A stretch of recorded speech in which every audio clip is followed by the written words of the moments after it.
Suspense. And the producer of radio's outstanding theater of thrills, the master of mystery and adventure, William N. Robeson. Am I my brother's keeper has often been the agonized cry of mankind when the troubles of his fellows have been heaped upon his shoulders. Our story tells of a man who was not his brother's keeper, but who was designed to be his brother's corpse. And it requires one actor to play identical twins. Now, dual identity roles are difficult enough in the visual medium, but they can be solved by technical tricks. In radio, they depend completely on the vocal skill of the actor. That is why we have asked one of radio's finest actors, Mr. Carl Swenson, to complete this assignment. Listen then as Mr. Swenson stars in The $5 Tip, which begins in exactly 1 minute. Another visit with Joe and Daphne Forsythe. Joe, Yeah, Daphne? you think I should go on a diet? No. But I'm adding weight. Only in the right places. Flatterer. Seriously, if I put on any more pounds, I'll be out of style. What style? The current one. It calls for that slim, chic look. The beanpole look, you mean. Boy, I don't get it. Here we are, citizens of the healthiest country on earth, with hundreds of different kinds of good food. And what are Americans doing? They're starving themselves. Well, it's fashionable. I don't want you to lose interest in my figure. Don't worry, I won't. Say, speaking of that, look at this. Here's a figure with real interest. Oh? $45 billion. It says here in the paper that the investment in United States savings bonds has reached more than $45 billion. What do you think of that figure? That's a lot of money. And just think, every $3 invested in bonds pays back $4. That's real interest for you. I know. And every savings bond is guaranteed by the government. Right. Oh, Joe, I wish you cared about my figure the way you do about those bonds you buy every payday. Honey, I've got great interest in both. Well, you just see that you stay that way. And now, $5 Tip, starring Carl Swenson. A tale well calculated to keep you in suspense.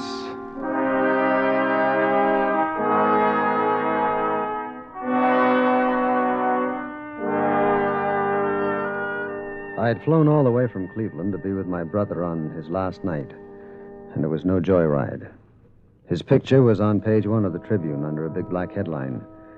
Governor denies appeal. Jardine to die tonight.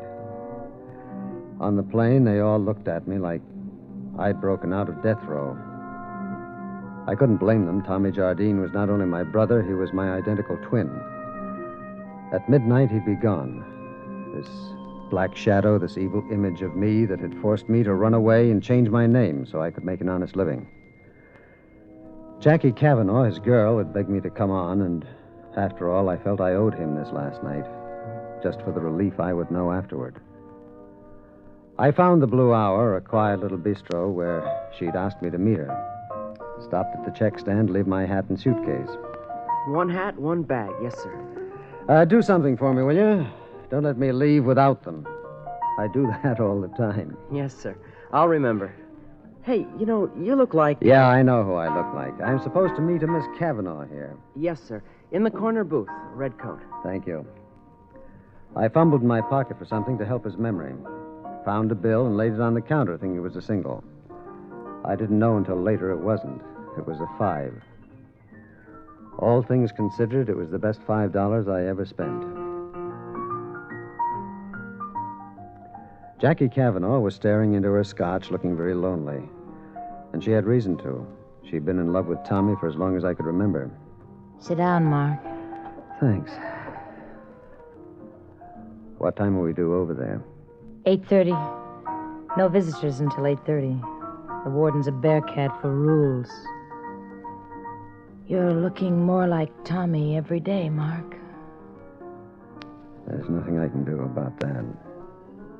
Try to be kind to him on his last night, will you? Yeah. I'll try.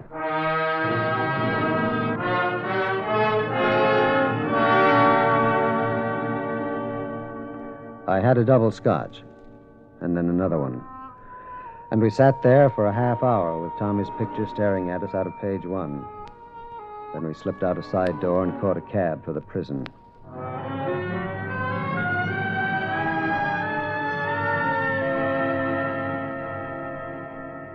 The warden was a thin-faced, white-haired man with a tired, worried look in his eyes. I'd like you both to know you're legally entitled to visit Tommy Jardine tonight, but I must also make clear I don't approve of it.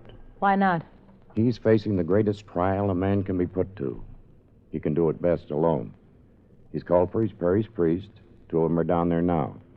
But if you insist on seeing him, you'll have to decide now. In 5 minutes, the main gates will be locked until after the execution. Mark, I think I'll stay here.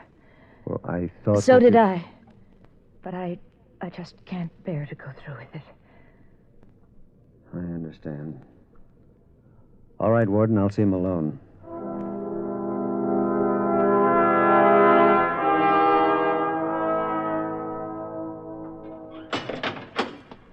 So you're the twin brother, huh? How come your name's different? I changed it. I don't blame you. You know, it's funny, up to now, we didn't believe he had a twin brother. Thought it was all part of the act. What act? Well, you know, it's against the law to execute an insane man. You mean Tommy is... Crazy as a coot. Or at least that's what he'd like us to think. It's turned into an endurance contest. 3 days and nights without a let-up. And you know what it'll add up to, don't you? He'll go to the chair, sound insane, and we'll go to the nut house. The priest is in there with him. All right, go ahead. Excuse me, Father. Yes? You got company, Jardine. Hello, Tommy. Huh? What do you know? So you had the nerve to come after all. Padre, shake hands with my brother. I'll be back in 15 minutes, Mr. Heston. Hey, listen to me, you idiot. My name is Heston. Mark Heston. Shut up, Jardine. Look, do I have to die to prove it? Padre, how can I convince him? What can I do? Look at him, on. You see what I mean, Mr. Heston? It's been going on like this day and night. He's driving us nuts. He'll be all right. Funny. Seems to come over him every so often. Perfectly rational 1 minute, and then... Yeah. Well, Padre, see you in 15 minutes. Tommy. Huh? What happened? Did I do it again? Yes, son. You said you were Mark, just like before. Oh. Mark? I'm sorry, Mark. I don't know why. We understand, don't we, Mr. Heston? Sure. Is there anything I can do for you, Tommy? Afterwards? Well, he does have some personal affairs to clean up. Yeah, I'll be leaving some cash for one thing. In a safe deposit box in Detroit. And, there's a car and some personal stuff. That'll all go to Jackie.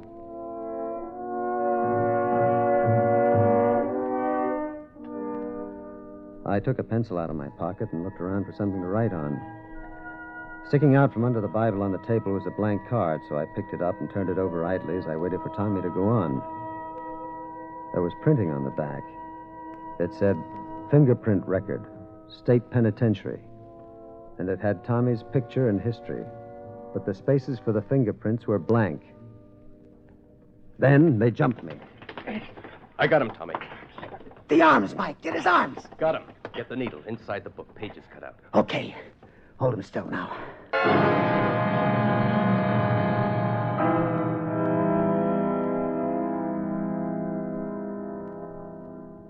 All right, come on, Jardine. Wake up. All right, snap out of it, Punk. All right, get the leg out from under you. That's a boy. All right, now... Hey, wait. What are you doing? What is this? Look, Jardine, will you save the act for the newspaper boys, huh? Look, I'm not Jardine. I'm Heston. I'm Mark Heston. I'm Marilyn Monroe. Hey, wait, listen. Oh, you listen, Jardine. I'm fed up with this act.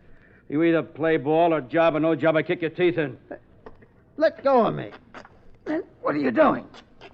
I'm slitting your trouser leg because that's where we fasten the electrode. It's 10 after 11. In less than an hour, you go to the chair.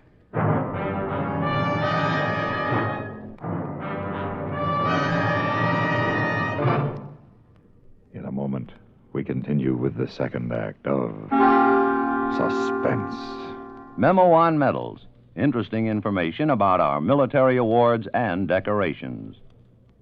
Campaign medals were authorized by Congress in 1905 for all officers and men engaged in specified wars and military action, including such widely divergent battles as the Civil War in the United States and the Boxer Rebellion in China.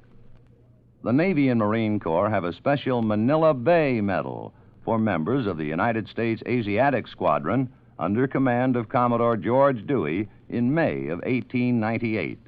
The Haitian Campaign of 1915 is commemorated with a medal, as is the Santo Domingo Expedition, which suppressed a revolt in that country and preserved order during elections in 1916.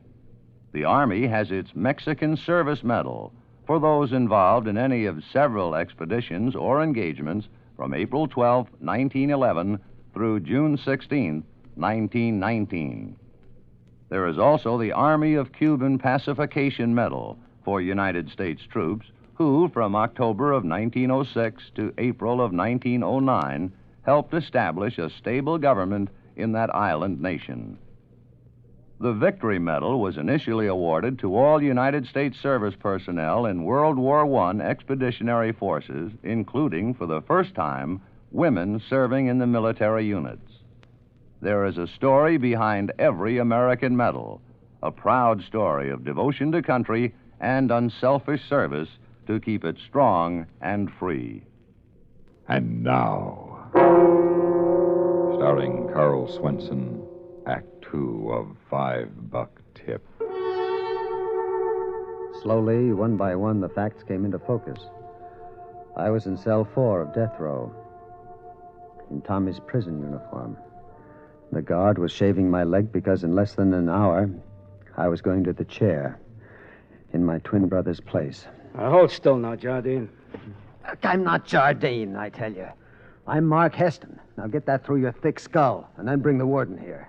You'll see the warden in 45 minutes. The law says he's got to be there when they pull the switch. Look, do you see this on my arm here? What about it? That is a mark from a hypodermic needle. That was why I was asleep just now. Uh-huh. The Padre, do you remember him? Yeah. He's a phony. His name is Mike, and he's a friend of Tommy's. And he had the needle inside the Bible that he was carrying. Is that so? And they hit me right after you left. Now, I know it sounds crazy, but they pulled it off. Oh, they should have known better than to try a wild thing like that now, shouldn't they? If you don't believe me, this mark on my arm. Now, look. You gotta believe that. Oh, I believe it. I believe it. You showed it to me yesterday. I wasn't here yesterday. Listen to me. That was part of the build-up. Can't you see that? Like the Insanity Act and everything else. Listen to me, you stupid jerk. The rule book says we don't rough up the customers, Jardine. However, in your case, I'm going to make an exception. Please believe me. My name is Heston, Mark Heston. I've got an apartment on Riverdale Avenue in Cleveland. I work for the Ohio Indemnity Company. I said I had enough talk. We went through that yesterday, too. Now, wait. One more thing. You picked me up at the warden's office tonight. Do you remember? Tommy wouldn't know what we talked about. About my name first. You asked me why it was Heston, why it was different. Then about Tommy's act. Oh, sure. You pumped your brother about that stuff while he was here. He told me when he left with the Padre. All right, then. Put down that chair. Get the warden. Give me that chair. Get the warden. Okay, Jardine. I'll get the warden.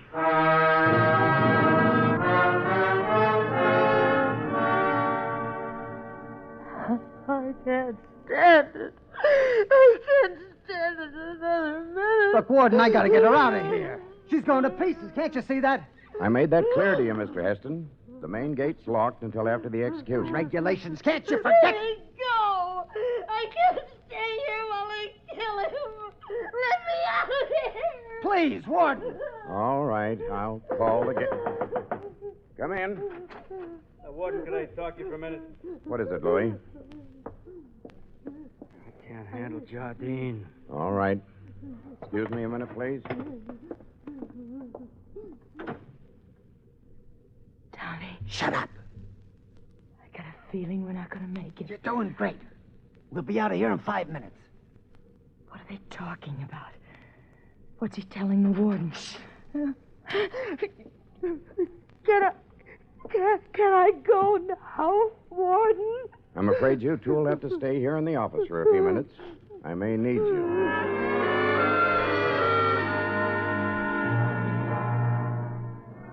Well, let's see now. I got off the plane at the airport and took a cab to a bar called the Blue Hour. She said she'd be waiting there for me. Jardine, listen to me. Don't call me Jardine. I'm Mark Heston. There's only a half hour to go, Tommy. This won't do you any good. Warden, please, listen to me. He has been planning this for weeks. The girl, too, and that phony padre. They had it all worked out right down to the pinprick in his arm. Now, please, just let me talk to them. Give me 2 minutes with them. That's not much to ask, is it? The girl couldn't take it. That's an act. Can't you see that? It's an act. Louis. Yeah, Warden. Mr. Heston and Miss Cavanaugh are waiting in my office. Bring them down here. Yes, sir. Well, what about Mike? Mike? That phony padre. He left. He said he couldn't do anything more for you. Said it was up to the prison chaplain now. Chaplain, Warden, can't you... Tommy, listen to me. Tommy, I'm not Tommy. I'm Mark Heston.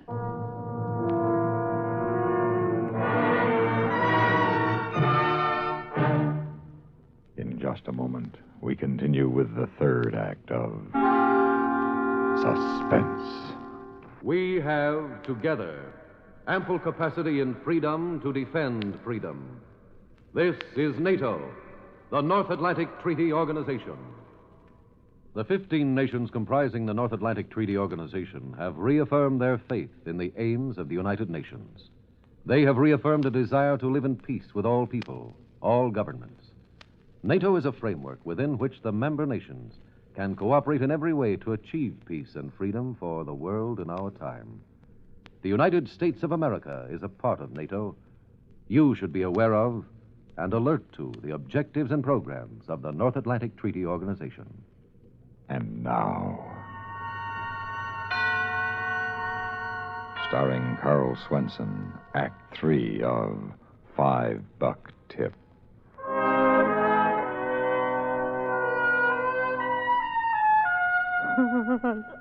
I'm sorry, Tommy.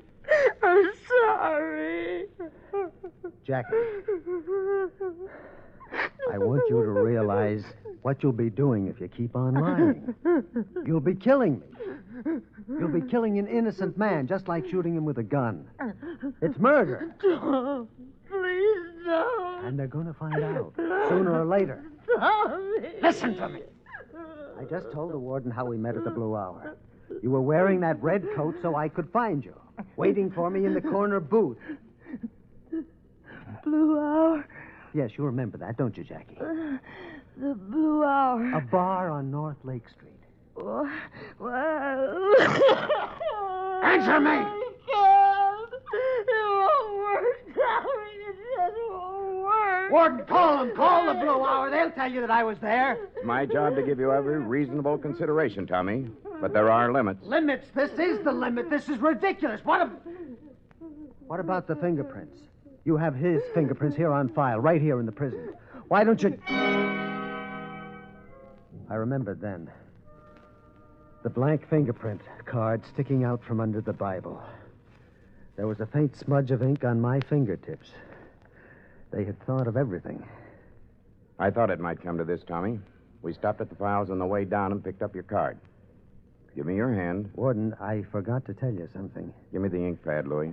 Yes, sir. No, Warden, I hope this will settle it once and It for won't all. settle anything. I looked at Tommy while they took my prints. The corner of his mouth was twitching again.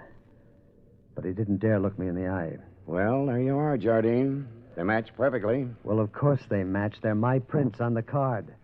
My brother and that phony priest took them while I was unconscious and switched cards in the files. Come on, Louis. Yes, sir. Tommy, it's 20 minutes to 12.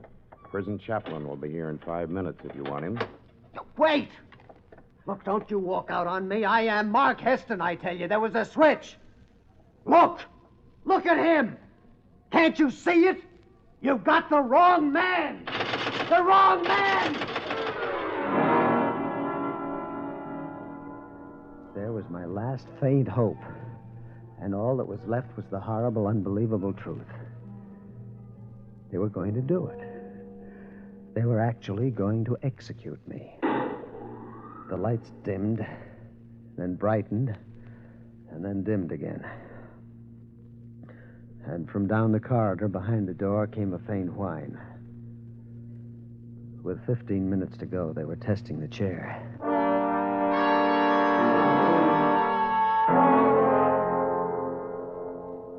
15 minutes. The prison chaplain came in. I had nothing more to say, nothing anyone would believe, so I told him to go away. Then Louis came back with a couple of assistants, and they shaved my head. 8 minutes. 7. 6. A kind of paralysis took me. I could hardly stand up. I could hardly breathe. 3 minutes. The chaplain came back again, and more guards. Finally, the door to the block opened, and the warden walked toward my cell. The hands on the clock over the door were almost straight up. The time had come. The warden moved slowly through the crowd of witnesses, white-faced and shaken. He took my arm. Come on, Mark. Okay. There's nothing left to... Wait. You called me Mark.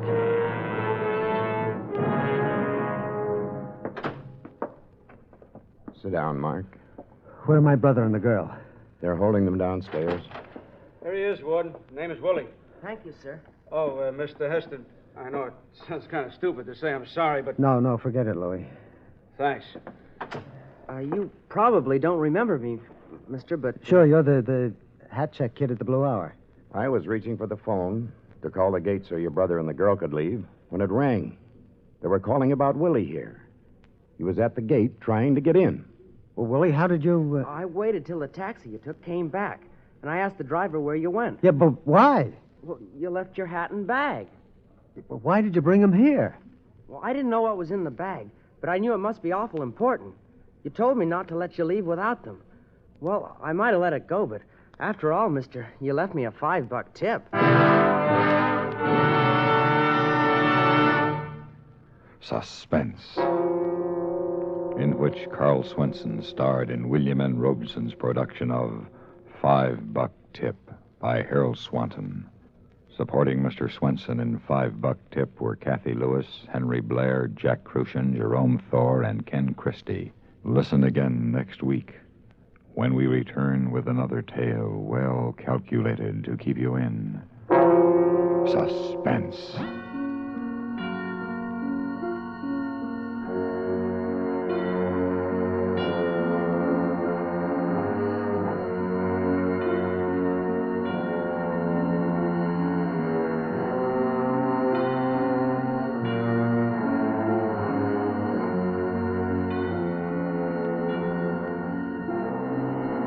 Suspense has been brought to you through the worldwide facilities of the United States Armed Forces Radio and Television Service.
You've been listening to the OTR Gold Network.